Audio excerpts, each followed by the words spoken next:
West Indies Cricket, Caribbean Cricket Podcast.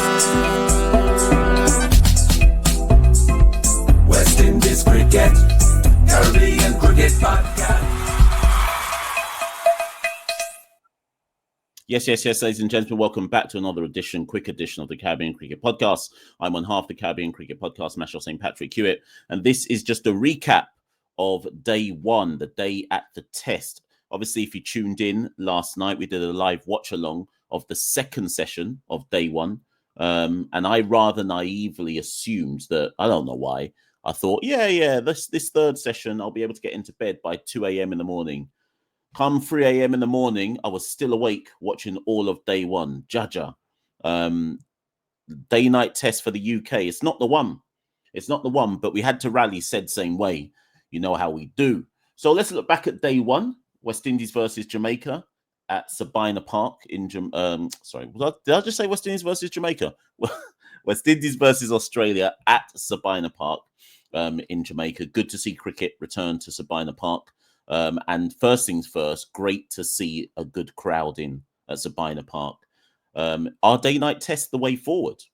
Forget like cricket in general. Let's just look at it in the context of West Indian cricket.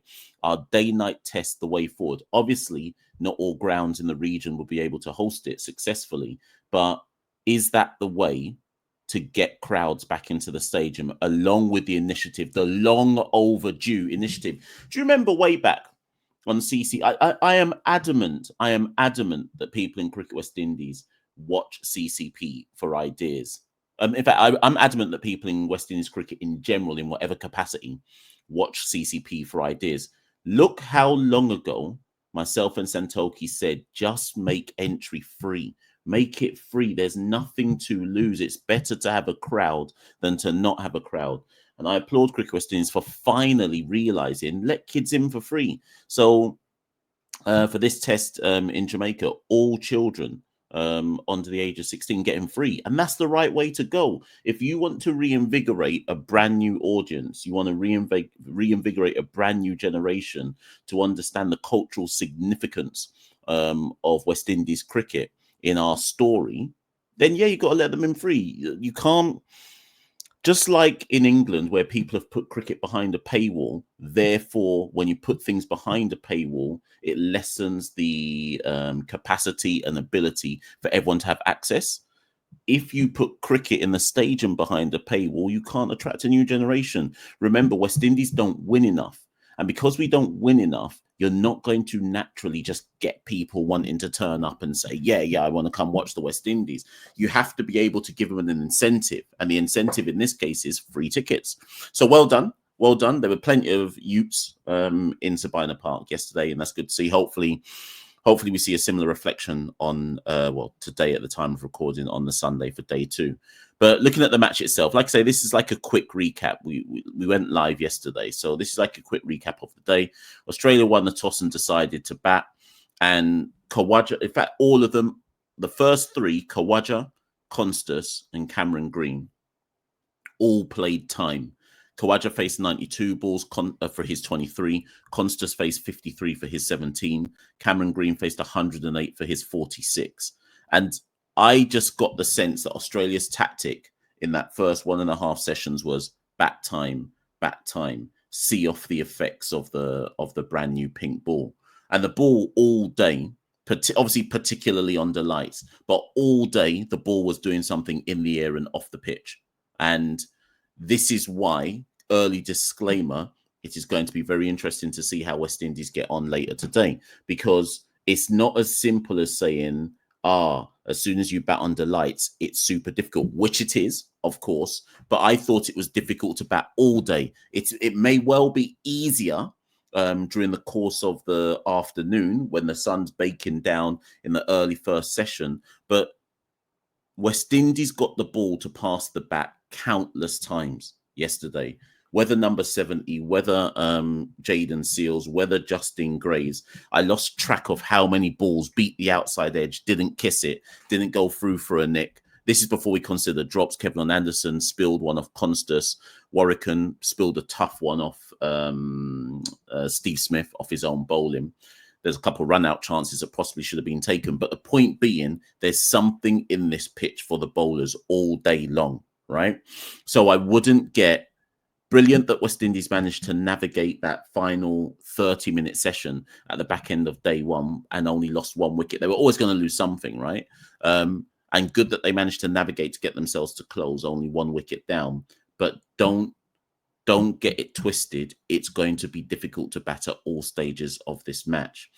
That's because it's a pink ball test, not because the pitch that has been produced in Jamaica is an up and down, uneven bounce pitch. Not at all. There's runs to be got out there. You have to work hard for them. Worth pointing out again, this is another test innings where West Indies have taken 20 Australian wickets. So far, we've bowled down Australia in every single innings they've batted against us. That is the super positive of this series. I'm not going to try and be one of those people who's like, and let's just look at the negatives. There's been a super positive with the bowling. We've looked penetrative at all points of this test match in essence. And bear in mind, we're going up against a world-class generational bowling attack in the Australian bowling attack. And we've kept pace with them. It's just the bat where we've had the difficulties naturally. So anyways, with the ball, Constance went first, bowled Justin Graves. Khawaja went, they got to 50 for 1 at the end of the first session, slow going. They were 138 for 3 at the end of the second session, quicker than the first session, but still slow going. I think it was like 80 runs in about 27 overs, 2 wickets to fall. Khawaja went for 23, Green went for 46, bowled Seals. And then in the final session, Australia scored 86 runs for the loss of their final 7 wickets. Steve Smith nicking off to Brandon King, bowled number 70. Bo Webster nicking off to Hope, bowled number 70. Which was the one? Was it Khawaja's one where Hope took the stunning one-handed catch? That was brilliant from Hope behind the stumps. In fact, Hope took 3 catches in this particular innings. Head then went, or did Carey go before Head? Yeah, no, Head went before Carey. Bold Graves caught Anderson Phillip, another brilliant catch, a run-in, full-length dive catch by substitute fielder Anderson Phillip. Carey then went, Bold Graves caught Hope. Stark went, bowled Seals for a duck. Cummins went, bowled Seals, caught Anderson for 24. And then the last wicket was Josh Hazelwood for 4, bowled number 70, caught Alzari Joseph. So in terms of the bowling figures, Jaden Seals, 16 overs, 3 for 59. Number 70, 17 overs, 4 for 33. Alzari Joseph, who went off injured during the course of the day, so could only bowl 7 overs. He came back at the end of the day, but he'd been off for so long, he wasn't able to bowl again. 7 overs, none for 23. Justin Grace, 14 overs, 3 for 56. Jamel Warrican, 12 overs, none for 33. He obviously had to bowl a bit because Alzari wasn't there. And Roston Chase, 4 overs, none for 13. Australia all out for 225. So the bowlers stuck to their task. I did think up front, if we're being fair, they wasted a few balls. I think there was, I think they sprayed it a bit in that early session. And yes, Australia was still grinding it out.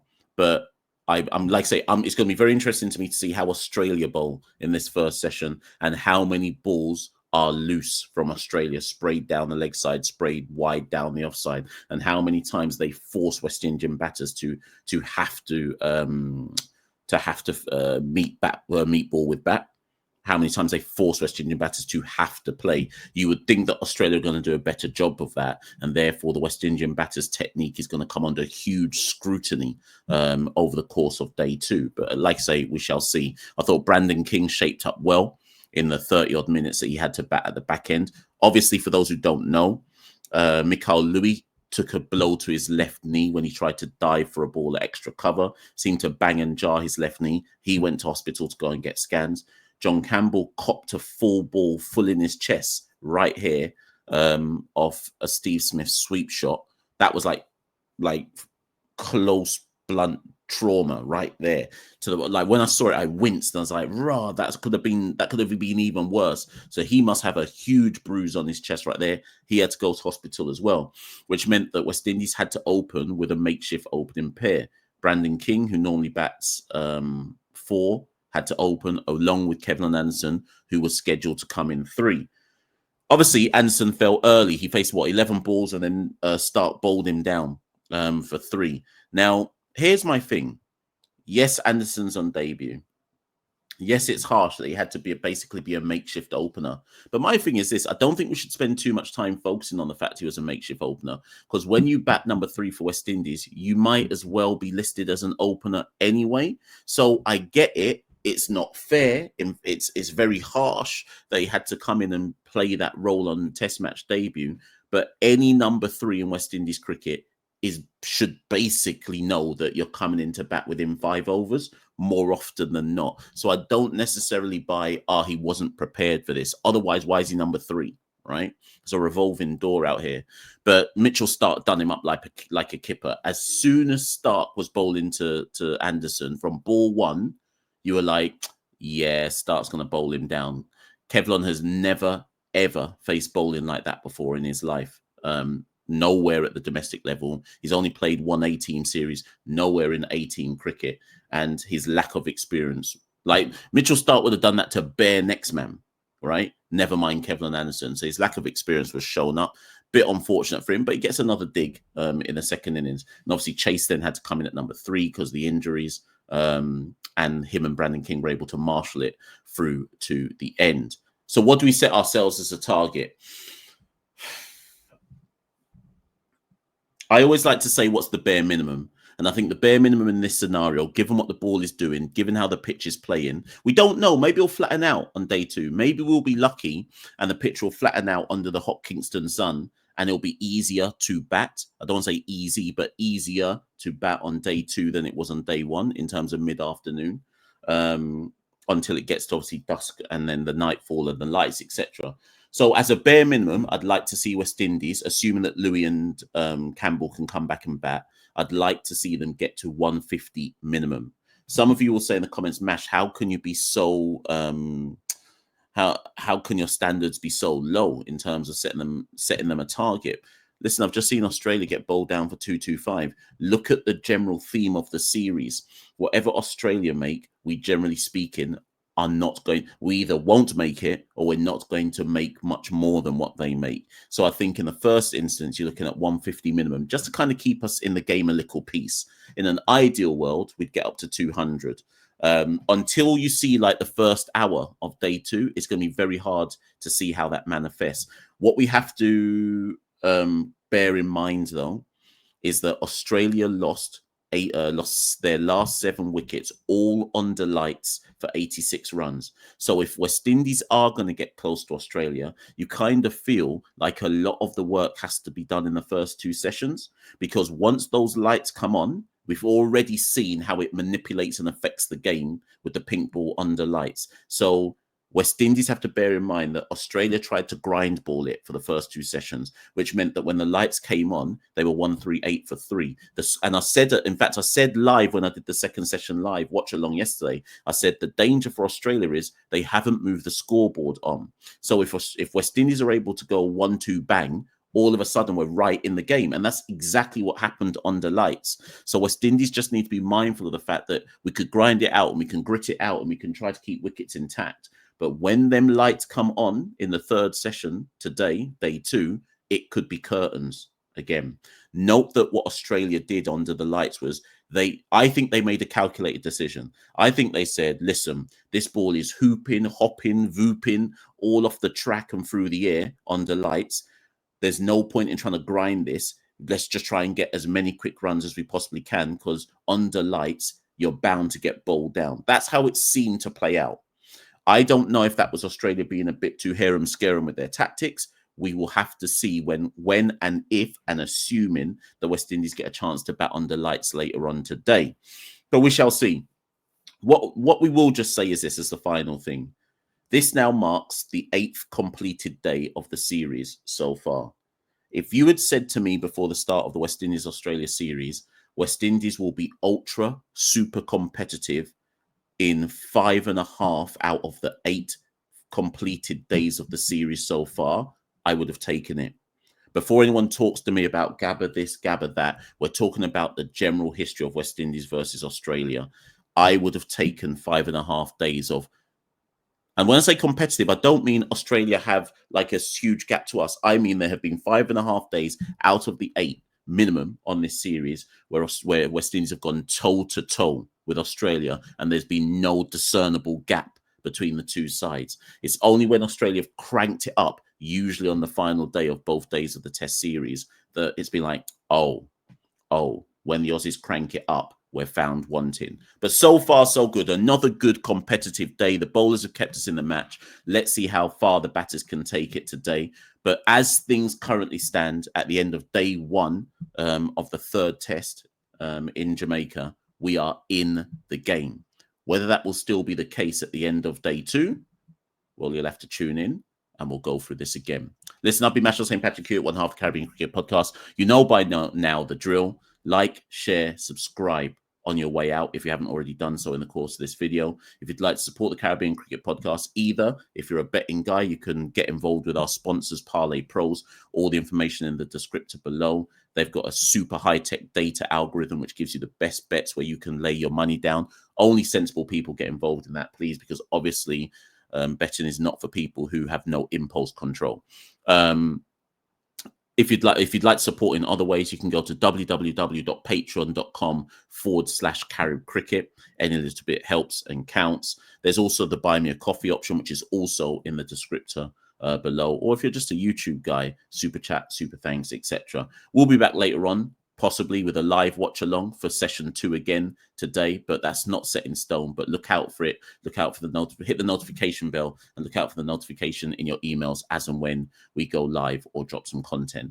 Like I say, I'll be Machel St. Patrick here on Half the Caribbean Cricket Podcast. I'll see you all very, very soon. West Indies Cricket, Caribbean Cricket Podcast.